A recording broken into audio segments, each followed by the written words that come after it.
Khalil, what does it feel to be alive? To be alive, to breathe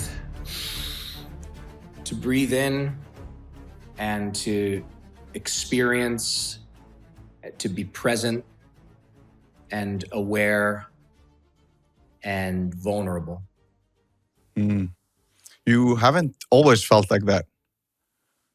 No, I spent most of my life either unaware or completely full of shit and guarded or numb, and definitely was not alive. Do you think addictions and troubles that we have in life is a consequence there that we're not present and with ourselves? No, I think addictions are for people that are hyper alive and hyper aware and much, much more awake and aware than most people are, and much more sensitive. And therefore, substances are sought as a means of self-medicating and to temper that awareness and that aliveness within them. People that are sort of half alive, half awake, they get good grades, they go to good school, they get a good job, maybe they get married, maybe they have a kid, they go to their work, they live their life, they take a vacation once a year. Those people aren't very susceptible to addiction. People who are very awake and very alive and very aware are susceptible, because life can be incredibly painful and challenging. So I see addiction as a superpower. I don't see it as a curse. I see it as a gift, as opposed to some sort of affliction. I was at Home Depot. Was that yesterday? Yeah, I was at Home Depot yesterday, and I was looking for a hedge trimmer, and I wanted a long one. And the guy says to me, "Oh, that's just the tool. It's not the battery. It doesn't come with the battery." I said, "What do you mean? It's an electric hedge trimmer." He said, "Yeah, I know, but that's kind of how they get you. They don't give you the battery with it." I'm like, "Well, where's the battery?" He said, "Oh, the battery's over there, but then you need a charger." I'm like, "Wait, what?" You need the tool and you need the battery and you need the charger. Wouldn't it make sense if they sold it all together? He goes, "Yeah, I'm telling you, that's how this particular company gets you. Ryobi or something. I don't know how you pronounce it." And I was like, "What the fuck?" And he said, "Yeah, but if you buy a drill, it comes with a charger and it comes with the battery. And then you can use the same battery on the hedge trimmer." And I said, "I don't want a drill. I don't even know how to use a drill." And he goes, "Well, you can just give it away." And I said, "The craziest thing about this? My gardener is coming on Monday to trim these trees." He goes, "Tomorrow?" And I said, "Yeah." And he goes, "But you're here today in the rain buying a hedge trimmer." And I said, "Yeah, because I can't wait. I can't stop thinking about it. I can't stop looking at the trees and wanting them to be shaped the way that they should be shaped." And he goes, "Holy shit, dude, you're fucking nuts." And I said, "Yeah, but I'm also really successful and financially independent as a result." And he looked at me and he goes, I sleep really well at night, but I work at Home Depot." Holy shit. I was like, that's fucking deep. That is deep. And not that there's anything wrong with working at Home Depot or working wherever. And not that there's anything wrong with having the type of mind that can't walk past a couple of olive trees without obsessing on the fact that they should be topped off a little bit and shaped up a little bit. And even though they're going to get topped off and shaped up the following day, It's okay to have the type of mind that simply cannot wait. And that's the type of mind that I have. Now, if you mix alcohol, drugs, sexual escapades, whatever, crime, juvenile delinquency, whatever, if you mix that in with that type of mind, you have a real fucking disaster. But if you take that type of a mind and you introduce yoga and breathing and meditation and a little bit of spirituality and some self-help and a business, like like entrepreneurial spirit to that type of mind, wow, look out. Look out.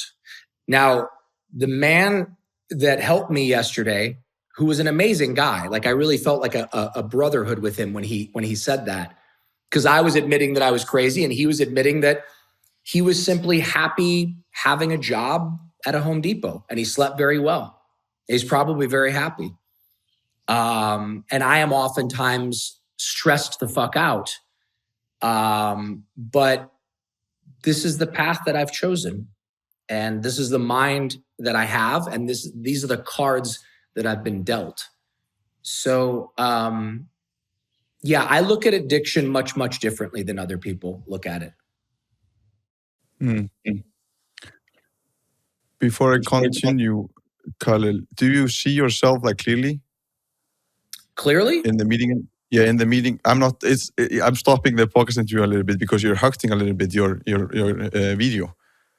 Oh, my video is perfect. Oh, your video is perfect. Yeah. Okay.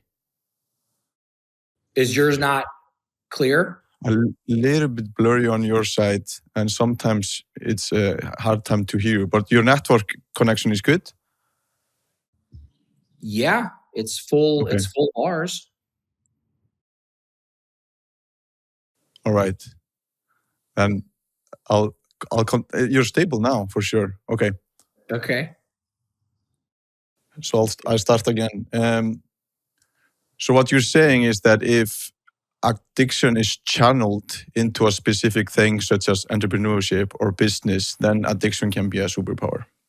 Absolutely. Yeah, absolutely. And I think people need to look at it in a much broader spectrum than they did like when I was a kid growing up. And I really truly believe that a lot of the kids that, like myself, that were juvenile delinquents, that were troubled kids, are people that potentially could change the world in a very meaningful way. Mm-hmm. I have a couple of people who were channeled their addiction, but it seems they have to channel it into something else, whether that's ultramarathon running, entrepreneurship, religion, vegan diet, whatever. Have to go all into something else and channel that energy into that one. Mm-hmm. So I think that's really, really interesting. But so tell me a little bit of who Khalil was when he was 18 months at Skid Row. What's the difference between him and the Khalil I see here on the screen? I mean, when I was on Skid Row, I was 60 pounds lighter. I was suffering the high cost of low living. Crazy, schizophrenic, paranoid, depressed, malnourished, filthy, terrified, useless,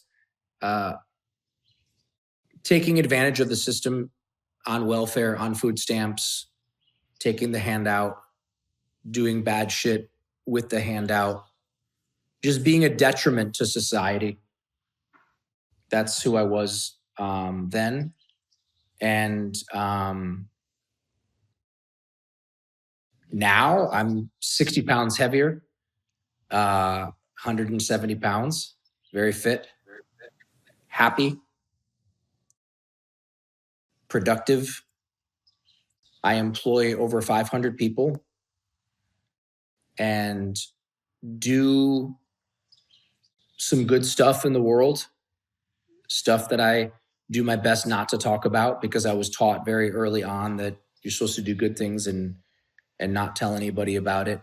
So I'm not going to be doing any videos anytime soon of me handing out cash to people or whatever. I don't know. Virtue signaling is frowned upon in 12-step circles where I recovered. Happy, thriving, loving life right now, and just an immense amount of gratitude. I know that everything going on in my life, I think the biggest difference, I know now that everything going on in my life, good or bad, is on me.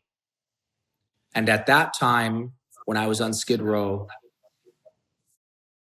it was the government's fault. It was my parents' fault. It was my teacher's fault. It was my ex-girlfriend's fault. It was everybody else's fault. And I was a victim. I needed a handout. I needed food stamps. I needed welfare. I don't know what they call it where you live, but, government stipend. In England, they call it being on the dole. I needed to be on the dole. I needed to have money for drugs, money to feed myself, money, whatever. Two completely different characters. Two completely different characters. And what I know about you is what you just mentioned on the sweet spot between you acknowledge your story and what you went through, but at the same time, you're the owner of your story and take responsibility for everything. Is that an accurate estimate? Yes, very much so.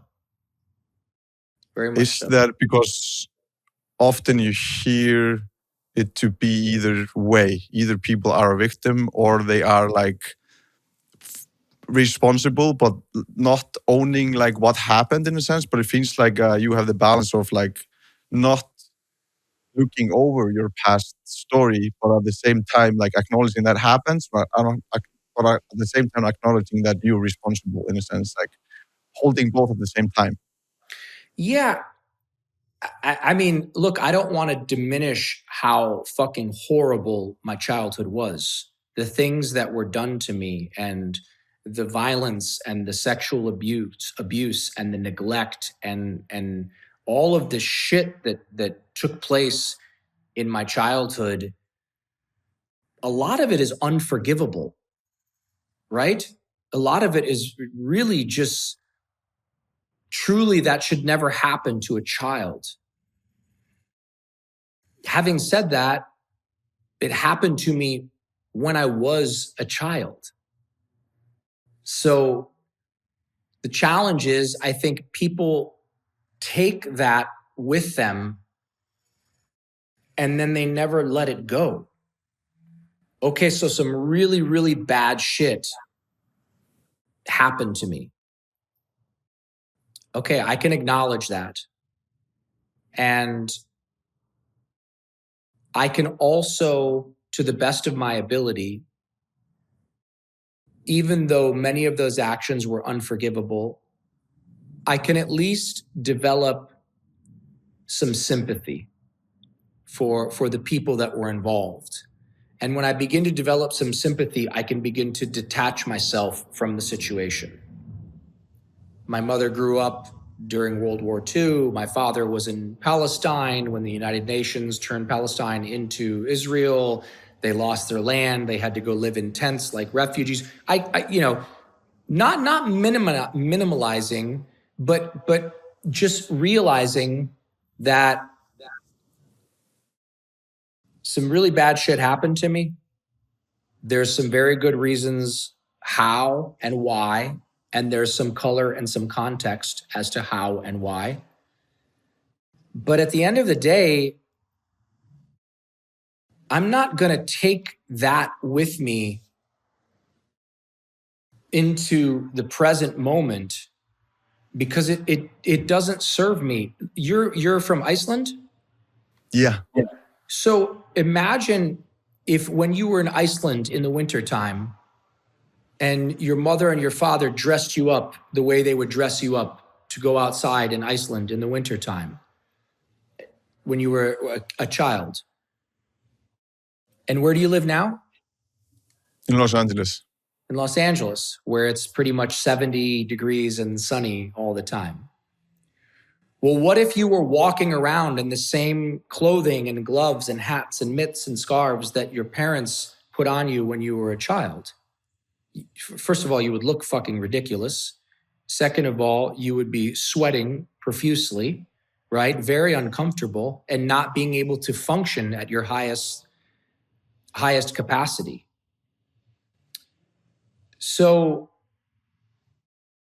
in the same way, why would I hang on to my childhood and the trauma that took place? Why would I bring that into my adult life? Nobody's doing anything bad to me now. When I was in my mid-30s, I came to the realization I'm so sad and full of shame and, oh, this happened to me and that happened to me. Yeah, 3 decades ago. What about right now? What about this present moment right now? What can I do? How can I take sovereignty and ownership over myself and become the highest version of myself? It has nothing to do with my fucking past. It has nothing to do with it. That stark realization was the springboard that launched me into the position that I'm in today. How did you do that? Was it just the realization and then did you change the narrative? As in like rewrite the story that you were following, or just acknowledging and looking from like present to the future? Or like how did you do that in practice? The pain became so immense. The pain became so immense. And it was in that pain that I gained the clarity and the awareness. In the midst of the pain came the clarity and the awareness. And then I was challenged by somebody who I looked up to, somebody who was caring for me, my sponsor. I was challenged by him when he said, "Who would you be if you dropped your story?" And I said, "What?" And he said, who would, like, all you fucking talk about is, oh, I was molested and I was neglected and my dad beat my mom and my parents were immigrants and, you know, I was shooting heroin, I was smoking crack and da da da da da da da da da. He said, what if you just shut the fuck up? What if you just stopped talking and dropped that story? Because you realize you're just telling a story. I'm like, yeah. And he goes, so who would you be if you dropped that story? And I burst into tears. I said, I don't know. And I went upstairs and I cried for hours. I cried. I had no idea who would I be. And I realized, like, fuck, man, he's telling the truth. Like, that's all I talk about. I'm always a victim. It's always somebody else's fault. This happened to me and that happened to me and that. And then it turns into a self-fulfilling prophecy, right? The police are bad. The fucking government sucks. And, you know, these taxes and like everything became an excuse for why I wasn't living to my highest potential. And in the last 22 years, since I have broken free from active addiction, there's been multiple presidents, multiple mayors, multiple cities that I've lived in, multiple political parties on both sides of the political spectrum. It doesn't fucking matter. It doesn't matter.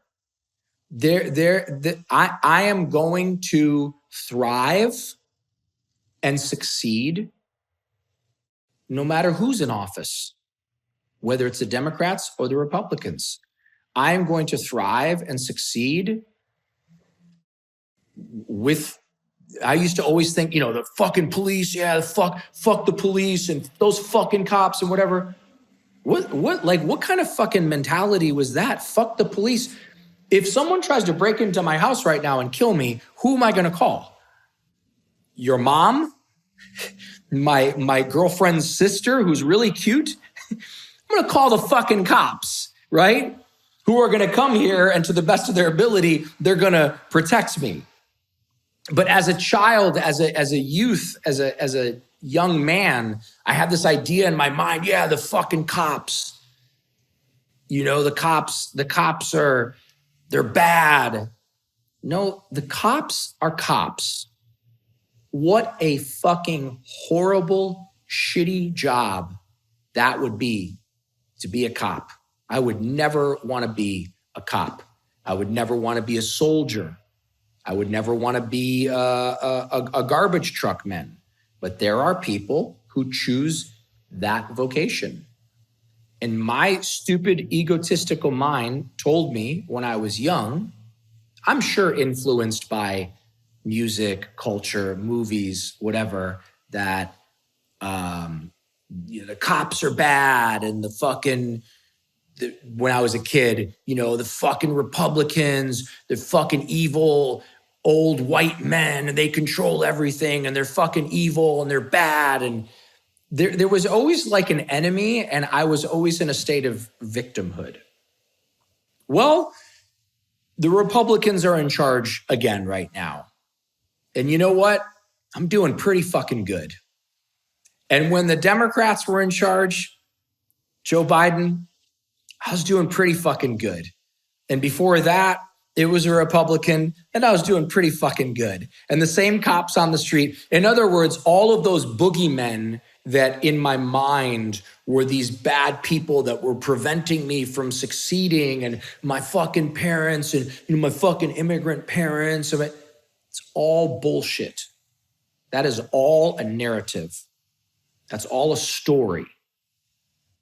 But when someone looks at themselves in the mirror and says, oh shit, this is my life, and I get one of these as far as I know.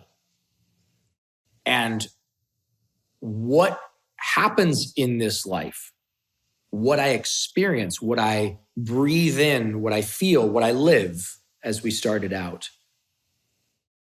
is entirely up to me. It's entirely up to me. It's scary to think that and to realize that, but it's also incredibly liberating and powerful. It's very liberating and powerful. Sovereignty over oneself is incredibly liberating and it feels very powerful. We can do anything. We can fucking do anything. All of us. Most of us won't. Most of us will talk shit about, oh, fucking Trump, that motherfucker, and oh, Biden this, and blah, blah, blah, and Tony Blair, and I'm dating myself. Tony Blair hasn't been a politician for decades, but people need a target or they need a team, fucking Manchester United, or can you believe the Pittsburgh Steelers didn't win? People need something out there outside of themselves to distract them from the reality that we can do anything. We can do anything we put our minds to. That's beautiful. It makes me think also in terms of because if you're feeling miserable, then, an easy justification or rationalization for that is that it's because of something outside of your control, because that justifies that you're feeling miserable. And that, because it's I imagine that as the same time was freeing, and you said it was scary, it was also pretty tough to make the move, look at yourself in the mirror and this is my life, this is on me, and I can do things despite because that means that you have to break out of the prison of mentioning or pointing a finger that somebody else is responsible for my well-being, when in a sense, what I'm experiencing in my life, that might be my fault. And that's takes a lot of personal responsibility, which I think is a harder route to take in the short term, but way more meaningful in the long term, as you just mentioned. as I sit in this beautiful home that I built on this beautiful lake in this beautiful city and sharing this time with you and thinking back about a very powerful story that I told myself for many years, which touches close to your home. The great love of my life, Anna Raquel Robertsdottir, who was the girl that abandoned me. She abandoned me. She finally got her modeling career off and it was going well and we were living together and I was encouraging her to go back to Reykjavik to visit. And she didn't want to go, but I wanted her to go. And she said, we don't have the money. And I said, no. I'll pay the rent next month. I'll tell the landlord, it's Christmas time, whatever. And I pushed her to go back to Iceland for the first time in many, many years. Proud, tall, beautiful model with a great career under her belt. My version of the story was that she left and she never came back. And for 11 days, I didn't hear from her or whatever it was. And I kept calling, trying to find her. And I finally found her and she said, I don't love you anymore, or whatever she said. That pain, that story, that abandonment that coincided with my feelings about my mom in childhood abandoning me, that became my script.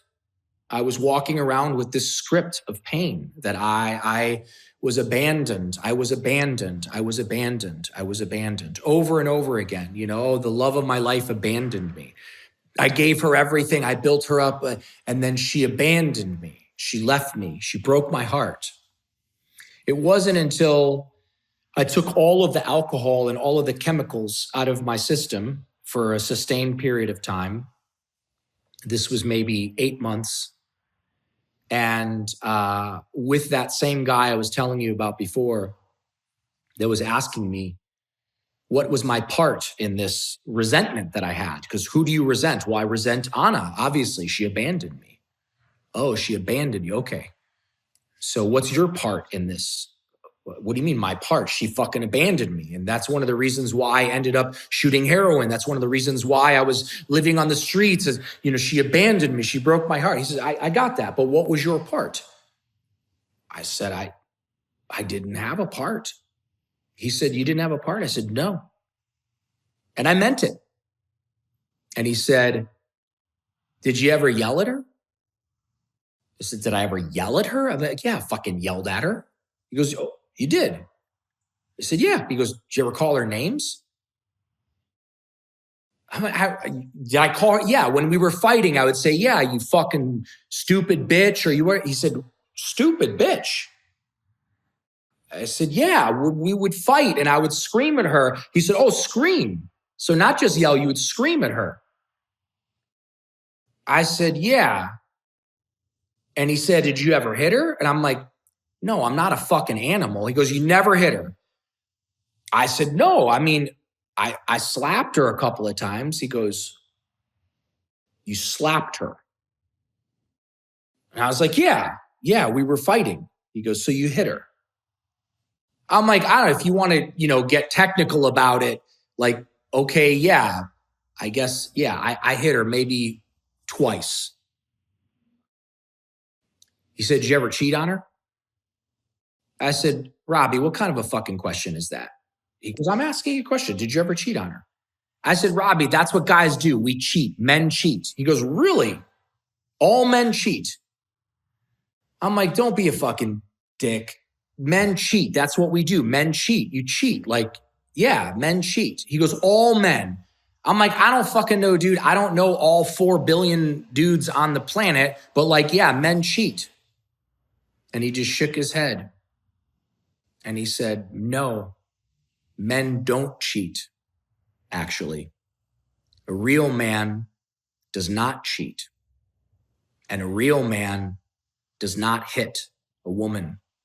And a real man does not curse and scream names at a woman.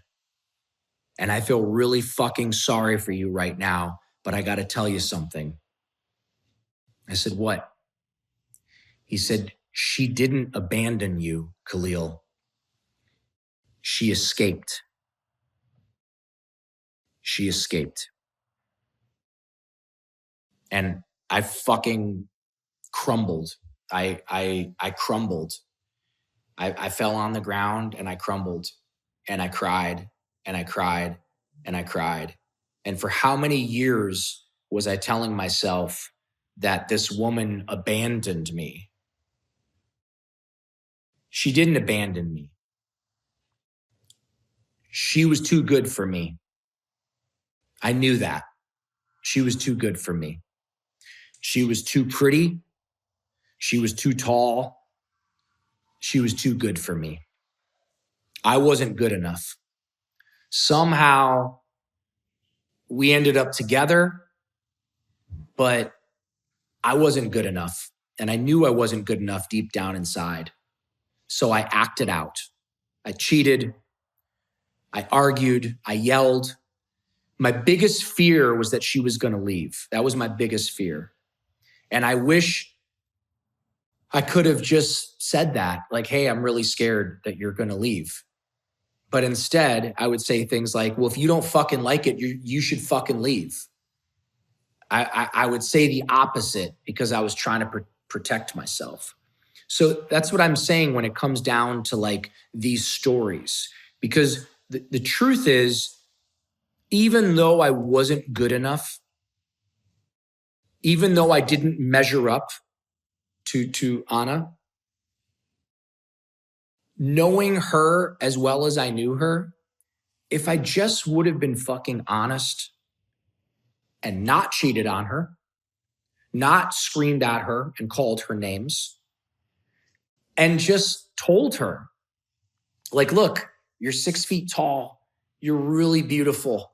I'm not that good looking. I don't feel like I deserve you. If I would have communicated her with her like that, when she went to Iceland, when she went to Reykjavik, she would have come home and we would have been together and we probably have a couple of kids by now and I would be living a much different life. It all comes down to our words, our thoughts, and then our actions. Our thoughts are extremely powerful. Our words are actual spells, spelling. That's why they call it spelling. Our words are very, very powerful. And as a young man, when I had the opportunity to be in the presence of such a beautiful, precious, powerful soul, you know Icelandic women. They are unlike any women on the planet. I thought that for many, many years, and then I kind of forgot about it. And I was at the Dave Asbury's fucking biohacking weird shit event, and I really didn't want to be there.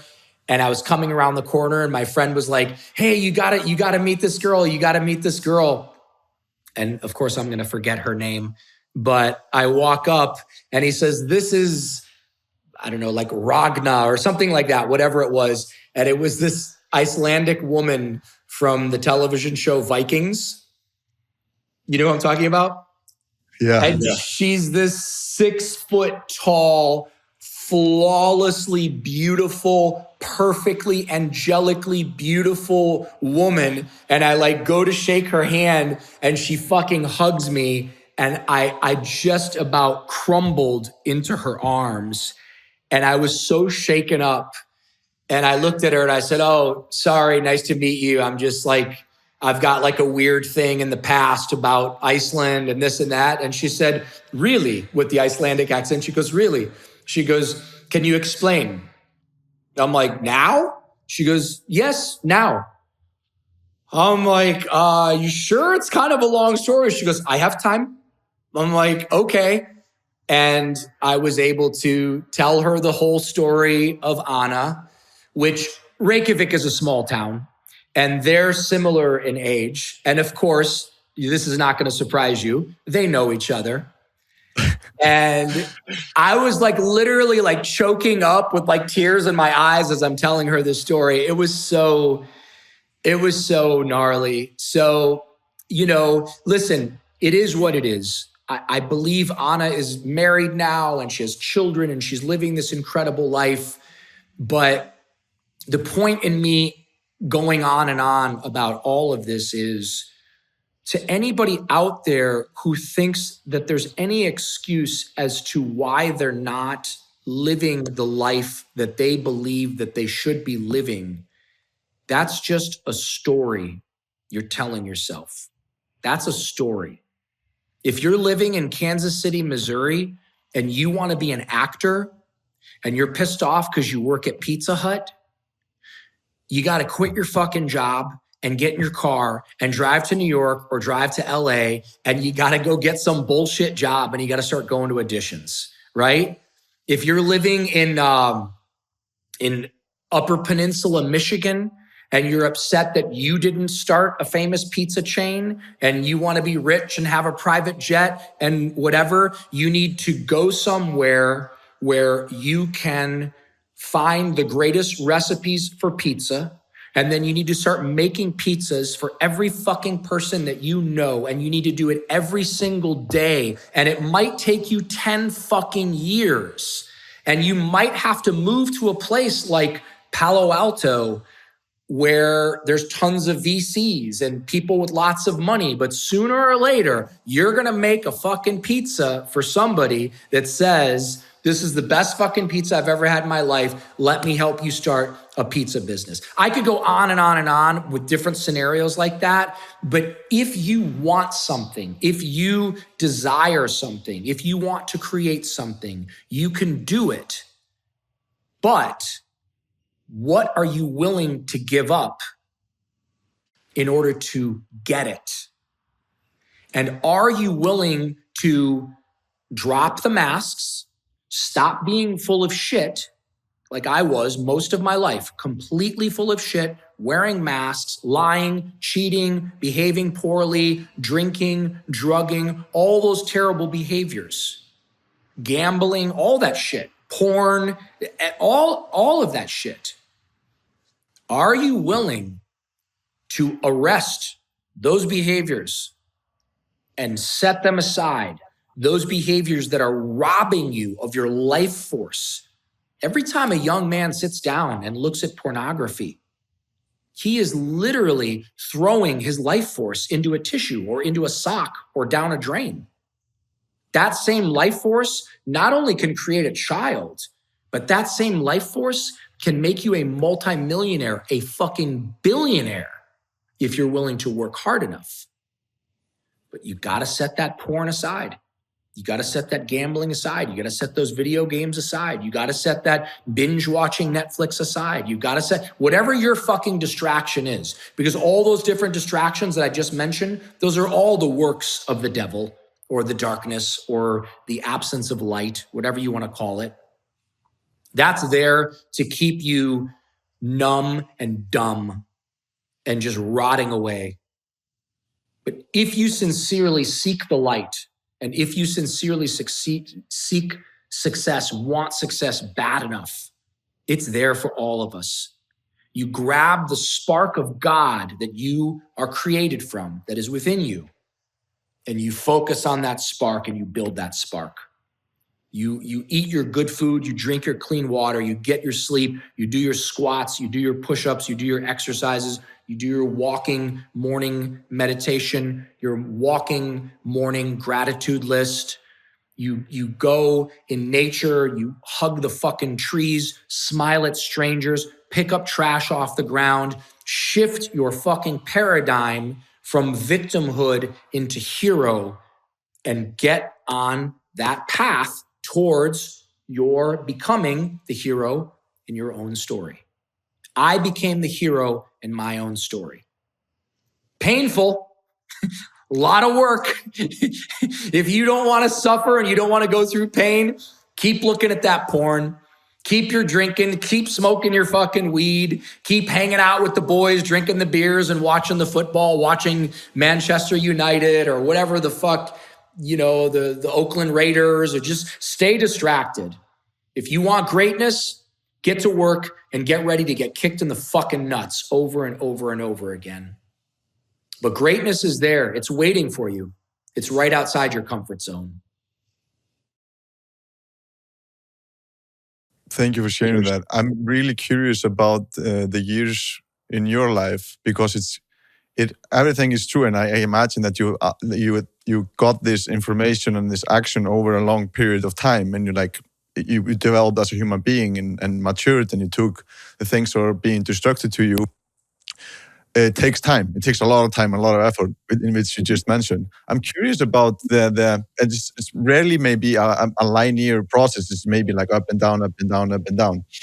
I'm curious about the 8 years between 2003 and 2011, because like the gap between like you, everything in your life is like your life, like you just described it, and then at the guy who developed this 8-figure company entrepreneurship. What was it like the beginning of change? And you had multiple jobs, and like, can you take me a little bit through that period? Yeah, I mean, in the beginning, when 8 months into my journey, when my mother got sick and I wasn't able to help her, I had like another bottoming out. And I realized, like, wow, you piece of shit. Your mother is sick and you can't go visit her and you can't send her money. It's your mom. You're a fucking man. You call yourself a man and you can't help your sick mother. You're a piece of shit. This is how I spoke to myself. You're a piece of shit. You better get on your knees and ask God for help again. And so I asked God for help. I screamed to God, please. I folded my hands. I prayed. I begged. God, please give me the opportunity to become rich. Whatever you put in front of me, I'm going to do. Give me any job. I'll do anything. I don't give a fuck. So there was a lot of eating humble pie in the beginning, cleaning people's apartments, cleaning people's cars, washing people's dogs, walking people's dogs, running errands for people, working in shitty rehabs, listening to people half as intelligent as me, bossing me around, yelling at me, shaming me, making me do tedious fucking tasks. There's a lot of humility in the beginning. A lot of humiliation in the beginning. That's not true. Not a lot of humility. I've never had a lot of humility. I still struggle with humility. There's a lot of humiliation in the beginning. A lot of really just, I remember cleaning.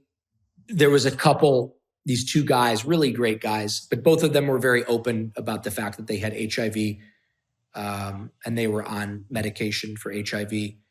And I was cleaning their apartment, and I remember cleaning their bathroom, and I remember like their washcloths, and just like, like, ooh, wow. Like, I'm cleaning these people with AIDS and like their washcloths, and like being really paranoid about it, because clearly it wasn't a great job, but it was a job, and I did it. And I told God I would do whatever job was in front of me.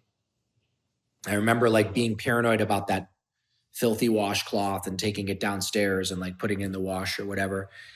And then maybe 10 minutes later, I was in the kitchen cleaning, and I was on my hands and knees on the floor, and I was wiping, scrubbing the floor with a rag and some cleaner.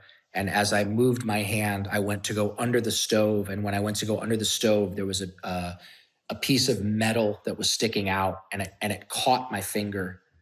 And it cut open my finger. Not badly, but it definitely cut open my finger. And all I could think about was the washcloth and the condition of the washcloth, what was on that washcloth, and the blood. And I'm like, oh my God. Did I just get HIV? Probably very paranoid to think that. I think it would be pretty difficult to get HIV transmission from a washcloth. But nonetheless, it was a very traumatic experience for me.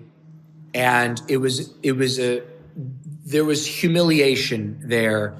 Like, I'm a 34-year-old man and I'm cleaning up people's poopy covered fucking washcloths. Like, this is my fucking life. Yeah, that's your life. You want to smoke crack and shoot dope and, party and be a fucking idiot for 10 years and destroy your credit and destroy your life and other people's lives. This is what you get. There was a lot of humiliation in the very beginning. It got better after a couple of years. I shifted from working menial jobs to working jobs that were a little bit more refined. Eventually, I got a little bit of vocational training. I got some certifications. I had a man named Michael Cartwright who was a mentor. I was working at his company and working very hard, and he took a liking to me. I had a man named Fred Siegel who took a liking to me and decided he wanted to help me. And so I found people that were smarter than me, and I took their advice. And I just began to try and mimic and mirror their behaviors. There was a lot of anguish and desperation and looking around and going, fuck, man, now I'm, 34, 35, 36, 36 years old. And like, I can't even really afford my own apartment yet. And like, all these people are living in these $10 million homes, $20 million homes, $50 million homes at that time. This is, 20 years ago, 19 years ago. There was a lot of feeling defeated and frustrated, but I never gave up. My mom's from Poland. My father is from Palestine, pre-Israel Palestine. I think my ethnic makeup maybe gave me like the fortitude to keep going. That thing we talked about in the beginning, that the addict mind, coupled with some good, like solid, like DNA, Midwestern Ohio, I think that played into it. I think there's a lot of factors that played into it that allowed me to continue to push forward and to believe that the grace of God would ultimately deliver me to my dreams. I think 90% of people in those situations, they just give up. They just give up. They just stay at the job that they have, or they stay in the relationship that they're in, or they stay in the town that they're in, or all of the above. That's why you see a lot of guys that are 20 years younger than me with big, giant, round, fat faces and bald head, and they look like they're 20 years older than me because they just give up. A lot of people from my generation, Generation X, a lot of people from my generation died at the age of 25, but they don't get buried until they're 75. I mean that metaphorically speaking, obviously. A lot of people just give up. I never gave up. I never gave up. I just kept going. 2003, 2004, 2005, 2006, 2007, on a shoestring and a prayer, with the help of my friend Chris, I started my first business. It was completely delusional to think that the business would work. I was underfunded, no experience, no business plan, no nothing. But this guy, Chris, was like a doer. He was like a closer. And I often attract those types into my life. I attract these, like, they're called self-starters. I'm not a self-starter. I'm a fucking dreamer. Self-starters are attracted to dreamers, and dreamers are attracted to self-starters because they're so polar opposite. Like, all the women that run my company, they're self-starters. They fucking up at 5 a.m., up at 3 a.m., at the gym, at the Pilates, in the sauna, go to work, do this, come home, make dinner, do the dishes. But I'm just like, how the fuck do you guys do that? They're self-starters. Chris, my buddy, was a self-starter. I had this dream and this vision of opening up this place called Rewire Recovery. And he just fucking went to work. I created the container, right? I asked my sponsor's wife if I could rent the house from her. She laughed at me. I said, I've got $75,000 saved up. She said, how? I'm like, because I've been working 4 jobs, 3 jobs, 4 jobs, 5 jobs since you've been letting me stay here and I don't have to pay rent. I just kept putting all my money away. She's like, wow, I'm very impressed. I said, okay, so you want to leave. You don't want to sell the house, or sorry, you want to sell the house and you want to leave. Your husband doesn't want to sell the house, but is willing to go live in Venice. Let me just fucking rent it for you. I'll give you $10,000 a month. And she agreed. So I created the container through good communication skills, which a lot of that I learned on the streets. I created the container. But Chris just like, I don't know, he just went to work, started clearing shit out, started painting shit, started calling up rehabs. Just want to let you know, we're opening up a transitional living facility in Malibu, California. He had some connections. Dr. Lewis that worked with the NHL, Dr. Waldman. He had some connections. I did not. People still remembered me from the old-timey days, the scary days, the junkie drug dealer days. So I did not have connections. But I moved forward with certainty. I prayed fervently. I worked nonstop 7 days a week. And the craziest shit happened right before we opened. Chris disappeared. Just literally, like, wouldn't answer his phone. At one point, I drove to his apartment where he stayed, and I'm pounding on the door. And his girlfriend, through the door, said, go away. He doesn't want to talk to you. I'm like, what? So I called his mom. And his mom said, honey, Chris is moving back to Illinois. I'm like, we're opening a business together. And she's like, no, he's moving back to Illinois. So he moved back. I had no choice. I opened up the business. It became massively successful very, very quickly. Now, I worked there 7 days a week. I lived there 7 days a week. I prepared food. I did the grocery shopping. I did everything. People that become rich often become rich by doing all the shit that other people don't want to do. I don't mind cleaning up piss off the bathroom floor. I don't mind getting a brush and some Comet and scrubbing people's shit off of a toilet. I don't mind. I do it all the time to this day. If I go into one of my shops and there's shit stains in the toilet, I fucking clean it. I don't care. If there's piss on the floor, I get some paper towels. I wipe up the piss. I don't care. If the trash is overflowing, like, nothing is beneath me. Maybe that's ethnicity. Maybe that's Midwestern upbringing. Maybe that's the addict in me. I don't know. But I think what it boils down to is, and I've said this before, and I'm always going to say this. There's people that talk shit, and there's people that do shit. My whole life, I talked shit. That's all I used to do was talk shit. Guy like you, good looking, fit, beautiful hair, whatever, probably gay. If you have a better body than me, yeah, fucking steroids, you know, whatever. Like I was just a shit talking motherfucker. I just talked shit. There's people that talk shit. There's people that do shit. Very late in life, I became a person that does shit. In the US, they call it learning how to chop wood and carry water. Obviously, that's metaphor, right? But when you become somebody that is willing to chop wood and carry water, chop wood, when you become somebody that is willing to do stuff, do shit rather than talk shit, you're going to become successful pretty fucking quick.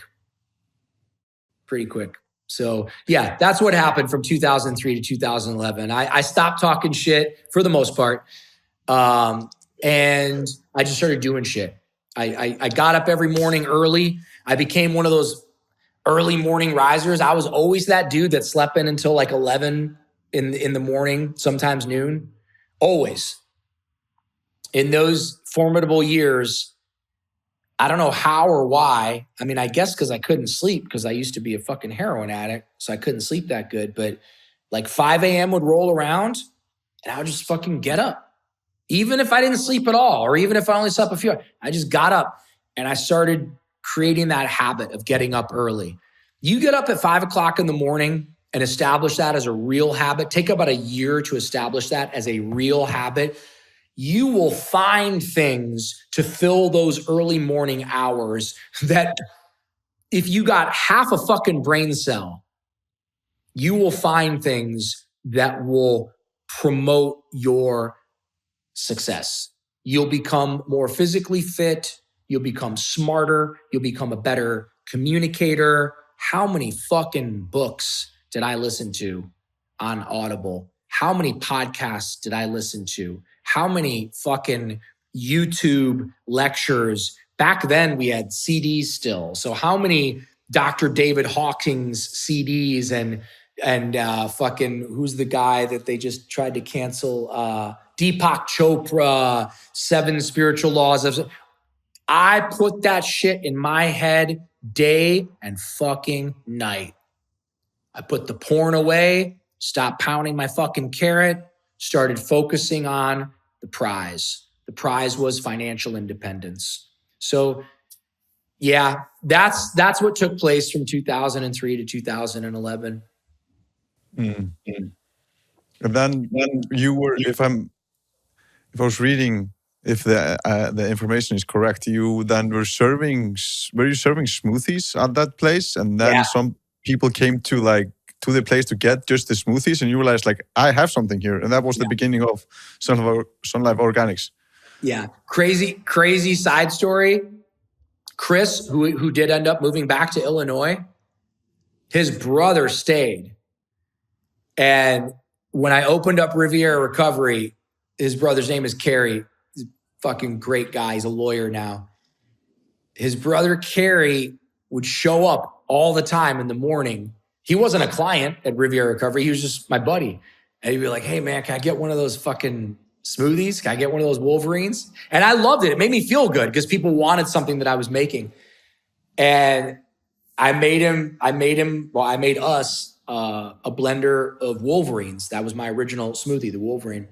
I made him one, handed it to him, and took a big sip of it. He had a bunch of it on his lip, and he goes, fuck, man, this is going to make you a millionaire someday. And I was like, what? And he goes, yeah, I don't know, man. I just feel like this is going to make you a millionaire someday. And I'm like, how? He goes, I don't know. Didn't think about it again. That was like 2008. So 2011, I opened SunLife.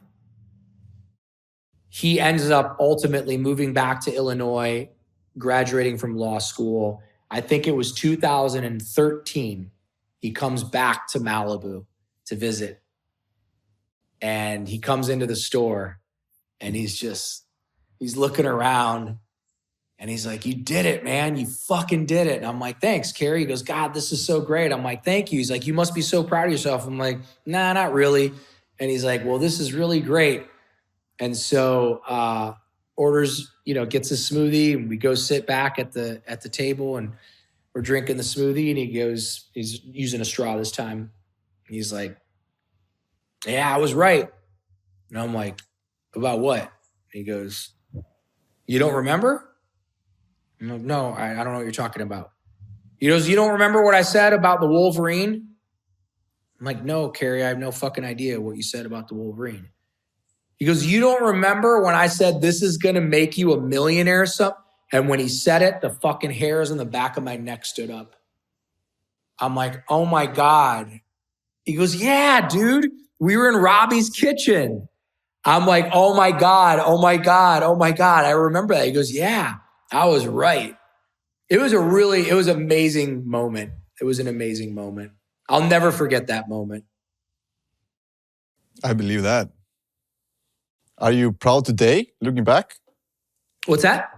Are you proud today? Am I proud today? I'm humbled today. I'm humbled today by the immensity and the vastness of the grace of God. I'm humbled by it. I didn't do this. I didn't do this. I mean, I did do this, but like, this is the grace of God. As I'm sitting here talking to you and I'm looking out at that river, this is the grace of God. This is the power. This is the spark that is within us. All of us have that spark, but most of us never pay attention to that spark. Most of us listen to this shit, this ego, this chatter. You'll never amount to nothing. The voice of my father, you're a fucking bum. You'll always be a fucking bum. That's my father used to love saying that. He's dead now. I make more money in a year than my father made in his entire lifetime. And I don't say that with arrogance. I say that so people out there who have fathers that are giving them shit, I want them to know just because your father says something doesn't mean it's true. My father told me that I was a fucking bum and that I would always be broke. My dad was wrong. My teachers told me that I was bad and that I would always be broke. My teachers were wrong. Maybe I shouldn't have said that about I make more in a year than my dad made in his entire lifetime. That was probably a shitty thing to say. I'm a little bit embarrassed, but I'm humbled by the never-ending grace of God. And as long as I try to the best of my ability to be a good person, and I struggle. I struggle every day. I fall short every day. But as long as I try to the best of my ability to be a good person, to be kind to people, to do good in the world, as long as I stay on that path and use my mind to dream and to create and have faith, it just keeps multiplying and multiplying and multiplying. I'm in this state of grace from God now with empirical evidence that not just me, that anybody is capable of doing anything. So I don't know. I'm happy. I just moved into this house. It took 18 months to build this house. I'm happy. Proud. Am I proud of myself? I did good. I did good. I did good, but I had a lot of help. I had a lot of help from God. I had a lot of help from God. I had a lot of help from 12-step programs. I had a lot of help from strangers that would pat me on the back and, oh, wow, you got 90 days. Oh, wow, you got 6 months. Oh, wow, you got 18 months. Oh, wow, you got 2 years. Oh, wow, you got 5 years. There's a lot of strangers and a lot of pats on the back. Why did people like Michael Cartwright choose to mentor me? Why did people like Fred Siegel choose to mentor me? Fuck, man, I don't know. I mean, even stranger, and I'm going to brag here for a little bit. Why did Rick Rubin choose to produce me? I mean, Rick Rubin walked into my store and just like immediately was like, you should change this. You need to do this. You should start meditating. You shouldn't carry that protein powder. You need to carry this protein powder. I'm just like, fuck, this is not this is not the meeting, Rick Rubin meeting that I thought was good. I thought Rick Rubin was gonna, because I knew he lived on Point Doom, and that's where we opened the first location. I thought Rick Rubin was gonna walk in and be like, hey, Khalil, great smoothie. Why don't you come with me to a Red Hot Chili Peppers concert? Like, that's what I thought was gonna happen. That's not what happened. He walked in and was like, that has sugar in it, don't carry it. You need to, you need to do this and you need to do this. And he was really like blunt. Like he was really, it wasn't until like, I want to say a year, maybe. It was probably a year of interacting, serving him, where then he finally said, like, why don't you come over tonight?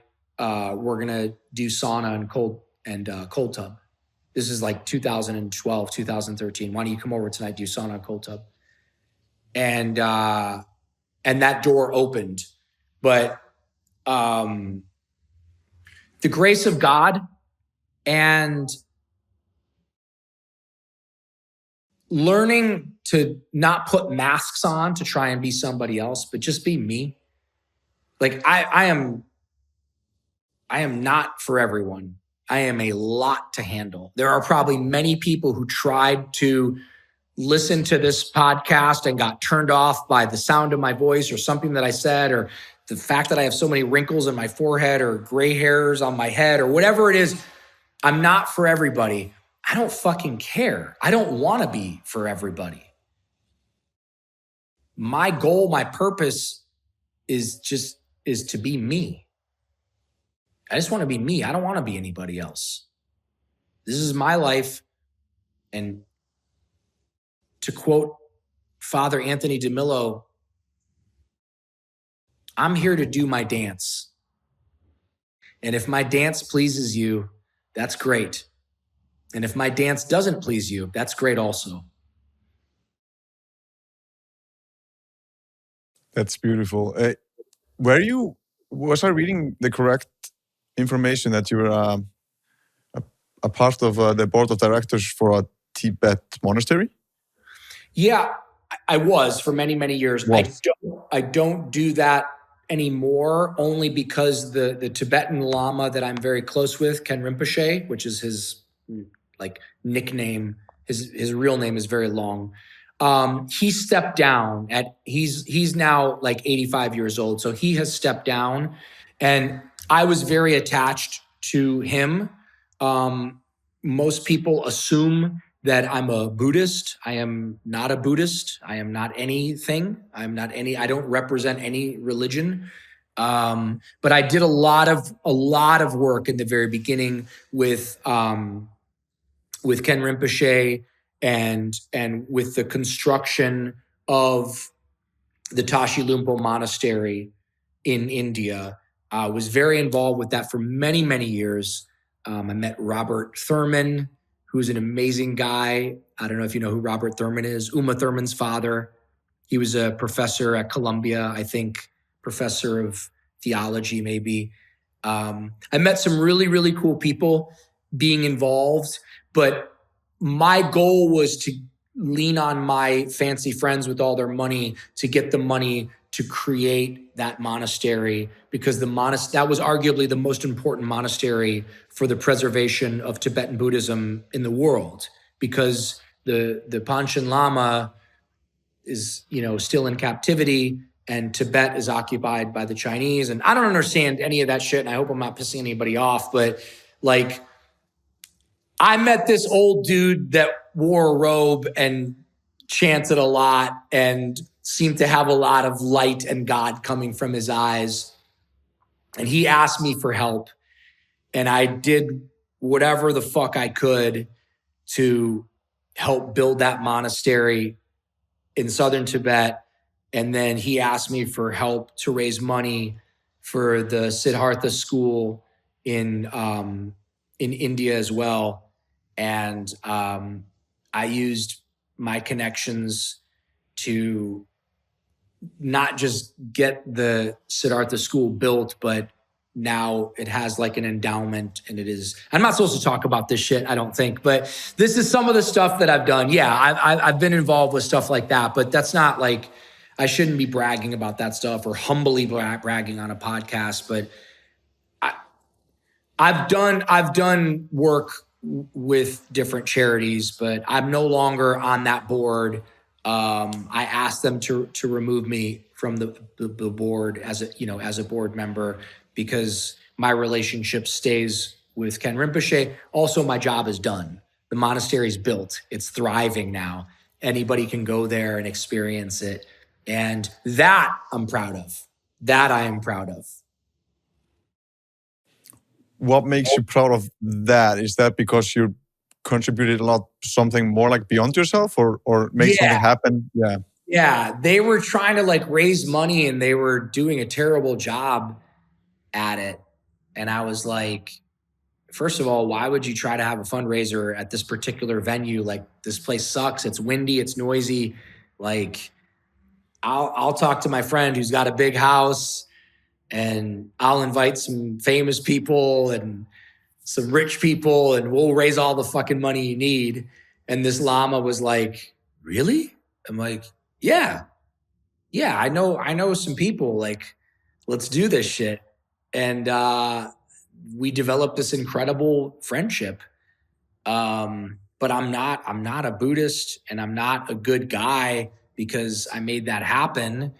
I'm just like, I don't know, like, I had resources. You know what I mean? Like, I had some resources and I put them together. They put me on this board and they made me a board member and all that stuff. That's just like fancy fucking Wikipedia shit. I don't even think I have a Wikipedia, but that's just like ego shit. That's like, the most important thing is these orphans get to go to this amazing school, this Siddhartha school, and that's forever. And the most important thing is that the Tashi Lumpo Monastery is built. Like, that's like buying my mom a house in 2007, 2008, taking care of my mom until the day she died. I'm proud of that. Thank you, God. Thank you for the ability to do that. That was good. That was really good. And getting the money for the Siddhartha school and getting the money for the Tashi Lupa Monastery.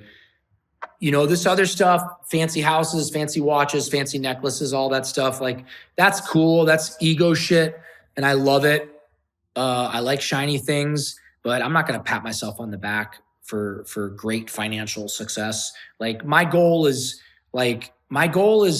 that somebody out there goes, wait, this fucking idiot did all this? This guy with no education and no talent and no skills was able to create this incredible life and do these incredible things? Well, fuck, I'm going to get to work and I'm going to go do incredible things. That's the value that I bring. That's the value that I bring. That's the power of your story. I'm curious about, because your mom was Jewish, right? And you were raised in a... My mom was born Jewish. Yeah, but she was born Jewish. Yeah. Raised in a Catholic school, right? Yeah. And then you mentioned the Buddhist. Like, so what is that? Begs the question, like, what is God for you? God is the creator. God is everything. There's only one God. Something created this. It wasn't you. It wasn't me, right? I don't think it was the people listening to this. Otherwise, they wouldn't waste their time on a podcast. Something created all of this. Go jump in the ocean and get thrown around by the waves. Go jump in an ice cold lake. Go climb a mountain and stand on the peak and take a deep breath and listen to your heart. And your heart will tell you that something created all this. That something is God.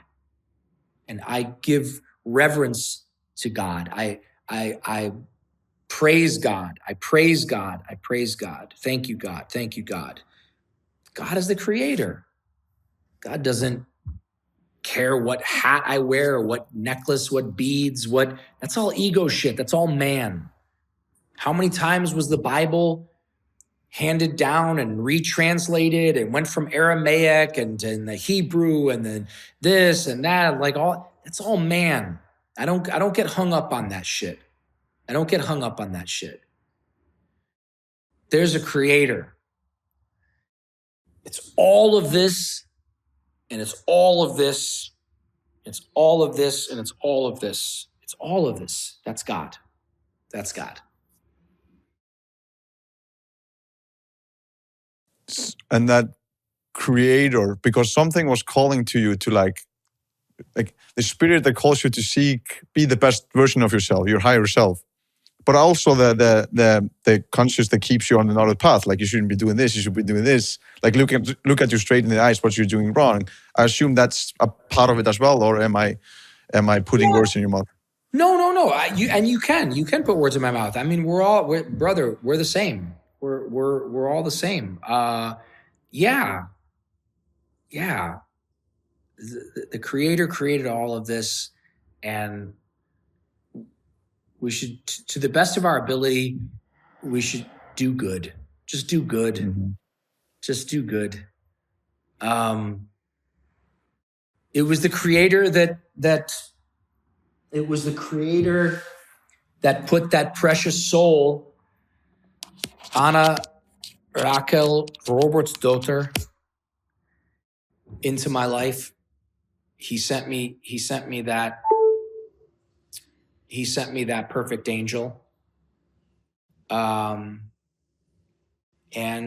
it was my ego that ruined that situation. The creator gives us all of this and gives us free will, and then we behave however we behave.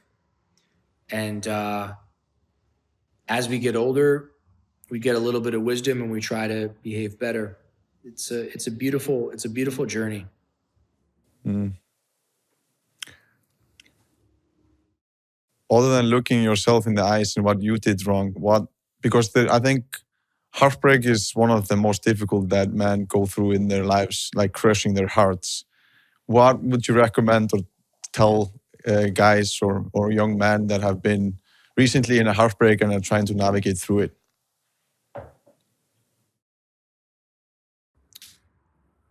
I would tell them that they will experience love again, and they will experience love, the depth of the love that they will experience is going to be intrinsically related to how hard they work on building themselves up into something great, and how willing they are to be vulnerable. There is a love out there that you cannot fathom. There is a love out there that is so incredible, and it's waiting for you. But just like your dreams, that love is right outside your comfort zone. There are women on this planet that are so mind-blowingly perfect, like that girl from the show that I met at the show. God, I wish I could remember her name. Like Anna, like my girlfriend Taylor, like the women that run my company. There are women on this planet that are so fucking amazing. But if you want to be with them, you got to be amazing. You got to work on yourself. You got to build yourself up into something. You have to have something to offer. I don't think, to use a literal example, because of my fucking name dropping shit with the Rick Rubin situation, I don't think Rick Rubin would have walked up to a stranger sitting on a curb and say, why don't you come over tonight? We're going to do sauna ice bath.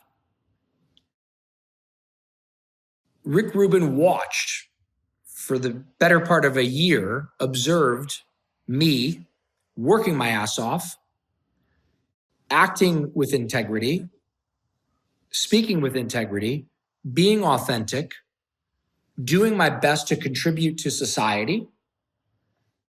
And I got an invitation. So if your heart is broken, the best thing that you can do is work on yourself, become the type of human being that people want to be around, look the way you should and could look, have financial independence instead of debt, educate yourself, read, have some depth, watch foreign films, watch as many foreign films as you can find, watch them over and over and over again. Create culture, create a culture within yourself. Become interesting, right? Listen to different types of music, engage in different types of activities, do some yoga. And if you're doing some yoga already, go lift some fucking weights. And if you're lifting weights, do some yoga, right? And if you're doing both, maybe check out Pilates or go for a hike or take up paddleboarding. Become interesting and get yourself into great shape and have some resources. And you're going to attract all the women. You know, the great irony of it all is here I am now. I'm old with a giant forehead and gray hair on my head. I got women all the time now that are DMing hey, we should hang out, blah, blah, blah. It's it's funnier than shit. Once you have something to offer, you're never without the company of beautiful women. As long as you're authentic and you're kind and you're honest and you're forthright, I'm surrounded by the most beautiful women on the planet because I have proven myself to be safe. So I attract them. As a young man, volatile, drunk, in debt, looking at porn, playing fucking video games, angry at the cops, angry at the world, what kind of woman would want to be around a fucking idiot like me at that point? Anna probably took mercy on me as well as the others. So don't worry about your broken heart. It'll mend, and you're gonna have love in your life again soon. Beautiful. Also reverses the question of I think most people are how can I find the perfect partner? How can I find my partner? Yeah. And I was always something wrong about that question. And I think the question is, how can I become the right partner? So right. When I focus on myself and do all the stuff that you were mentioning, plenty of women want to sit on my table. If I'm fit, if I'm interesting, if I have expanded my mind a little bit, I've assessed my emotional state, everything. If I'm that person, there will be no problem to attract, because there will be many women who wants to sit at your table. Yeah, I'm beaming with a smile right now because we're in this beautiful home that I built, and I built it with the intention of pleasing the woman that I share a bed with. But when we were moving in and we got here maybe 8-9 days ago, and we were first experiencing it, I was going through some boxes and I found these Cayuchi, 100% organic Cayuchi pajamas. And I remember I ordered them for her, and I ran upstairs and I went like that.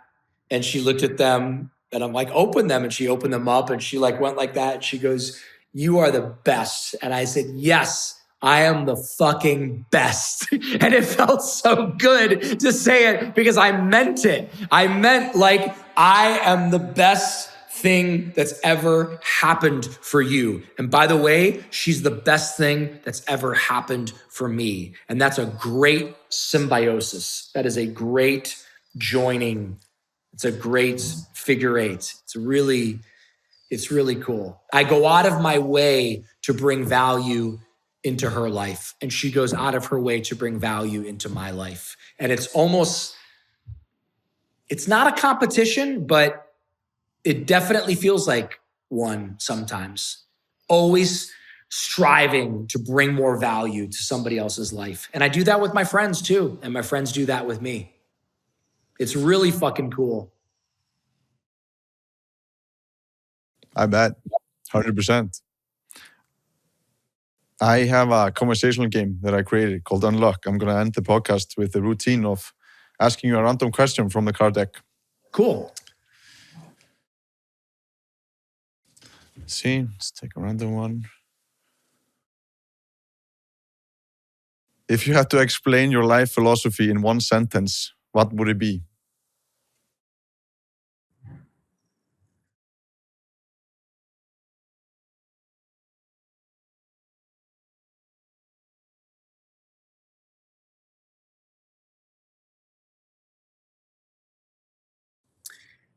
Live fully and completely from the center of yourself for yourself, so you can then be of use to others. Beautiful. I think Thank you. that summarizes your journey. And I just want to say thank you for being both an exemplar of what you can do in your life and the story of like just a redemption story of being showcasing for people, no matter where they are in their lives, they can get out of it and way, way more than that. And that life is lighter. It takes a ton of work, but thank you for being so vulnerable, honest, sharing your story, being a light for other people in this world, and also sharing your story on podcasts, all interviews, so people can learn and hear from it. And I appreciate the role you serve in this world and that you gave yourself the time to talk today. Thank you, brother. I appreciate it. I don't even know how this happened. I get DMs like weekly, and I do my best to avoid them, and I do my best to not engage because, you know, listen, I'm 56 years old now, and I have a very limited amount of time, and like I want to go jump in that lake, which is what I'm going to go do now. I'm going to go jump in the sauna and then go jump in the lake, and I want to lay with my cat on my new sofa and listen to my cat purring and give thanks to God and eat a good steak with some butter and some salt. And I'm really selfish with my time now. And I have no idea how. I know it was Instagram. I don't know why 50 other people got the message of like, it's not going to happen right now, man. Sorry, keep doing what you're doing. Maybe it was the Icelandic thing. Maybe it was like reminiscent of Anna and Sigur Rós and Bjork, and maybe it was that. Maybe that's what drew me in, because I recently saw Sigur Rós many times here in the States, and I've been looking at old Bjork videos from the early Sugar Cubes days. Yeah, it was probably the Icelandic thing that drew me in. I don't know what drew me in. Also, like you not doing that weird thing, like, oh, here's some available dates and some available time. I fucking hate that shit because it's just like all you're going to do is create cognitive dissonance. I don't want any cognitive dissonance. You want me to do your thing? Let's fucking do it. Text me. Let's go. We'll do it. It's makeshift. I hope it works out. But yeah, the last thing on earth I want is another thing on my fucking schedule. I hope it was worth your time, though. It was awesome. This was so fun, man. Are you ever in Austin? I definitely want to come visit for sure. Okay. That's on my bucket list to come and visit. Okay. I'll be in LA. I think we're opening up in Santa Barbara end of summer. So I'll fly into LA for that. So would love to treat you to a smoothie. Would love to get together and say hello, high five, talk about the 6 degrees of separation between me and you and the girl from Vikings and Anna and Sigur Rós and how we're all in some weird fucking way connected. I'm just down. I'll text you at the July or something, or you just give me a call and text me and we'll make it happen. Yes. Awesome. How do I say your name? My full name is Bergsveinn Ólafsson. Oh my God. What's your nickname? Beggy. Yeah. Love that. Beggy, it was an absolute fucking pleasure. Likewise, brother. I'm going to stop the interview now.